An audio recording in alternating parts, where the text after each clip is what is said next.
Hi, family community. How are we doing today? Yes, I'm in the car again, trying to get some quiet time.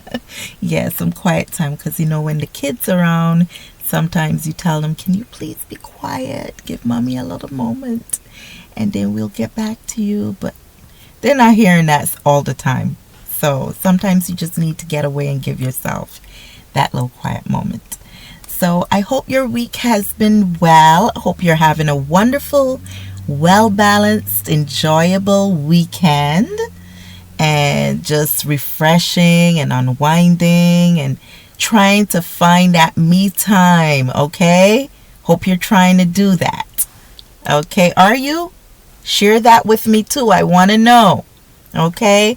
All right, so I'm going to just dive into something real quick. Won't be before you too long so that you can have a little nugget to take with you.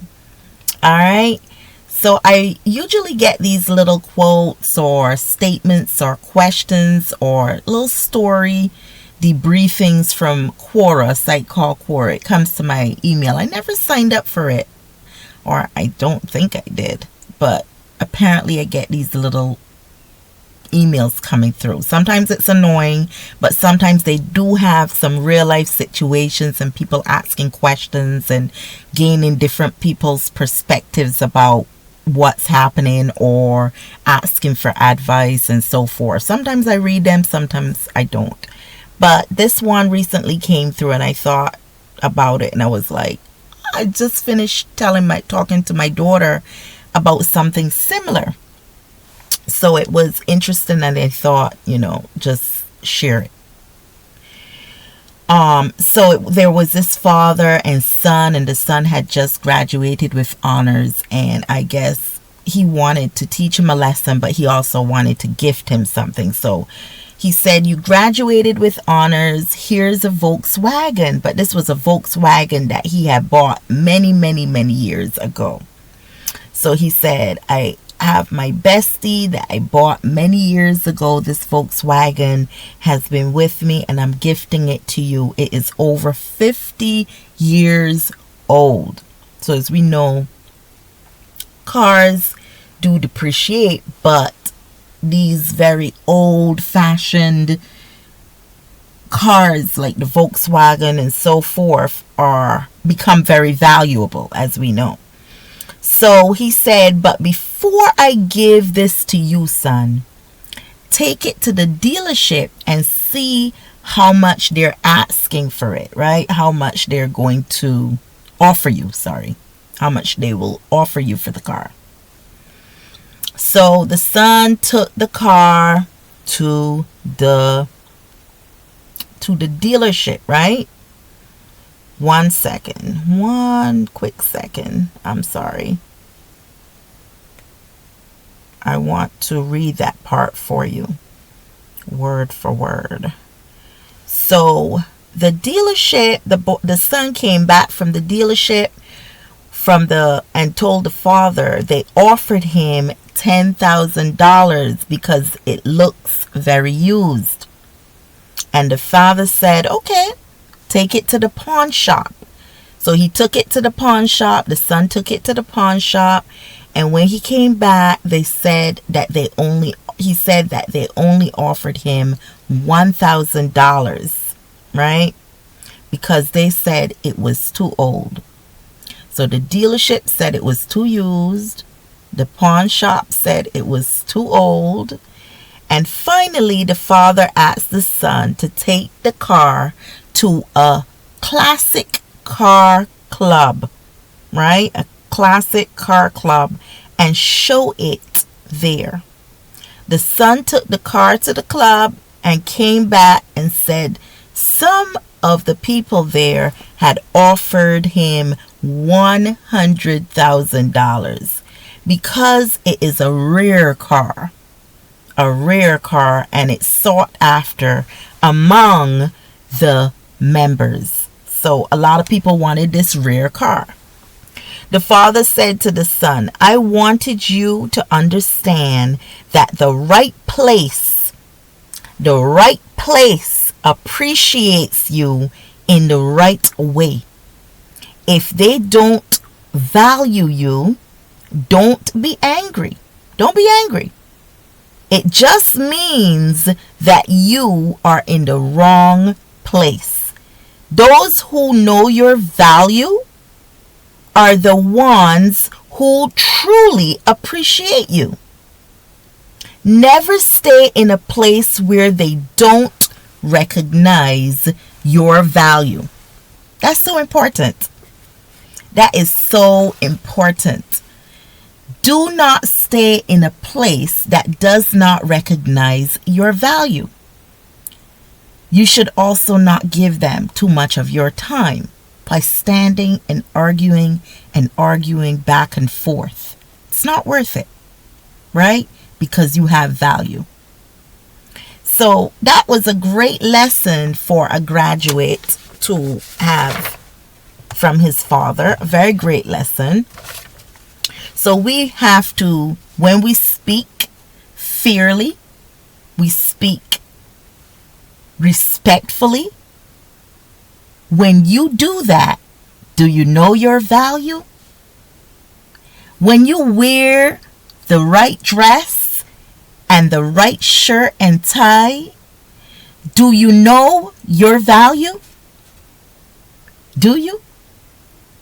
When you carry yourself with dignity and respect, do you know your value? When you present yourself to your potential king or queen, do they recognize your value? God surely recognizes our values. He recognizes who we are and what we're worth. Did you know that? Did you know we are valued above all else through God? I am not saying that. I'm going to read it straight from the scripture, and you can too. Ephesians 1:4. He chose us in Him before the foundation of the world, that we should be holy and without blame before Him in love. You are valuable because of what you cost in His eyes as one loved by God. You have also been chosen by God for adoption as sons by Jesus Christ Himself. Ephesians 1:4 and 5. So you can go there and check that out yourself. There are other places in the Bible where He talks about us being His masterpiece. So if we're a masterpiece is something quite valuable. So when you are presenting yourselves as queens, as kings to your potential mate, as a subject or a new employee through an interview, know your worth. Know that you are of value. Not only to that person's establishment, not only to that person who is going to marry you, but to God. To God. To God. You are valuable and you are a masterpiece. And you are chosen as one of His sons and daughters. So you are of value. Tell yourself that every day. Tell yourself that every day, and maybe you will believe or begin to believe that you are worth more than anyone can tell you you're worth, and you're valuable. And dress like it. Talk like it. Present yourself like it. Cussing and carrying on, dressing, revealing it all. Going back and forth, quarreling with someone about something that you know they're wrong about is not acceptable in God's eyes. It's not acceptable as showing your worth and your true value. Know your worth. Know your value. Know that God knows that. and know that you don't have to carry on and cuss and dress provocatively and do all these things to get attention or to have somebody tell you that you're valuable. You're already valuable. You are already worthy. Now show it. Speak respectfully. Dress respectfully. Present yourself as the one God called you to be. You are of value. So take care. Do have a wonderful weekend. And whatever you do, do it well, do it healthy, and in love. And take God along for the ride. Okay, I love you. But who loves you more? Yes, God does. Now, please comment. I love to hear from you. And do me a big favor. Please don't forget to subscribe, like, share, and definitely comment because I love to hear from you. Okay? Take care now.